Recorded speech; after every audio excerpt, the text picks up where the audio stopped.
Welcome back to Recap Channel. The Pale Blue Eye visits a part of Edgar Allan Poe's life about which little is known. When a West Point cadet is discovered dead in 1830 and his heart is later carved out of his chest, military leaders of the Academy ask Detective Augustus Landor to uncover who is behind the gruesome act.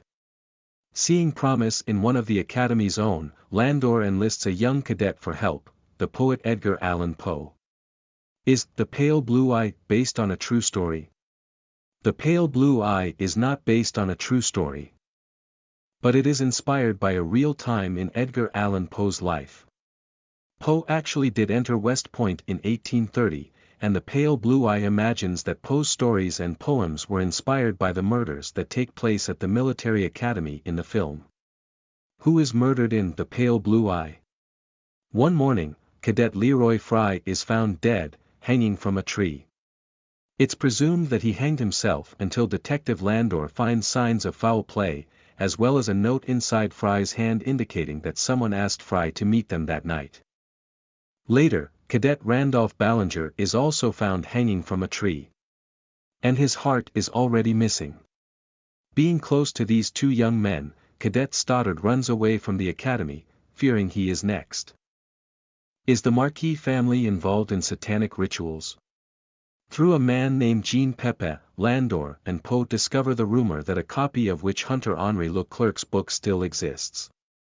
In it, Leclerc details a ritual that claims to give immortality. The ritual requires a heart from a hanged man, just more evidence that the cadets' deaths were the result of foul play. Signs point to the Marquis family being involved. The daughter, Leah, is extremely sick. Their son, Artemis, Harry Lottie, was close to the murdered cadets.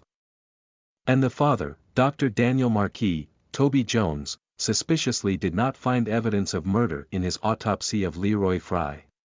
Eventually, Landor has enough evidence to confront Dr. Marquis, and he admits that they are responsible for carving out Fry's heart. He couldn't find any way to cure Leah from her ailment. He only allowed her and Artemis to pursue Leclerc's findings because he was afraid Leah would die. But he says his children insisted they wouldn't kill anyone, only that they would find an already dead body. Now, with two cadets dead and now Poe suddenly unaccounted for, he's not so sure they were telling the truth. How do Artemis and Leah Marquis die? After spending so much time with the Marquis family, Poe falls in love with Leah.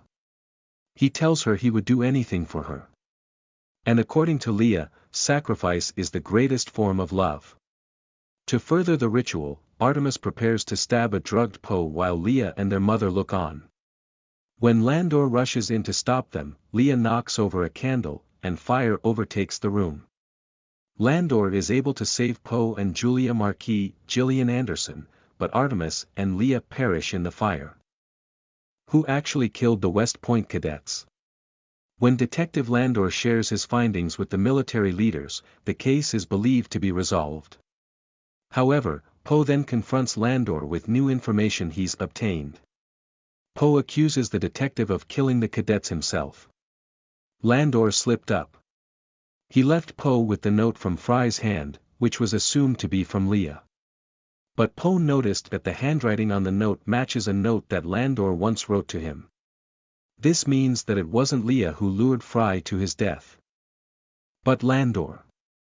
Poe also discovered through a woman close to Landor that Landor's missing daughter was raped by 3 West Point cadets on her way home from the academy ball. This then drove her to suicide. The cadets who raped her were Fry, Ballinger, and Stoddard, giving Landor a motive for killing them. Landor not only killed Fry, but he was summoned to West Point to solve the mystery he created.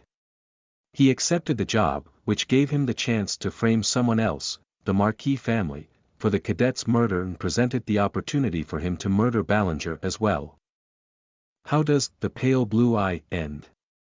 Poe has all the information he needs to turn Landor in.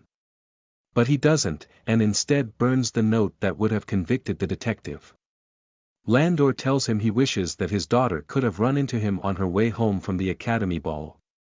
Perhaps they could have truly been family.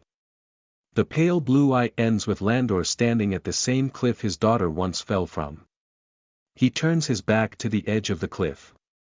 That's where the film ends. Whether he falls back and dies as his daughter did, we don't get to see.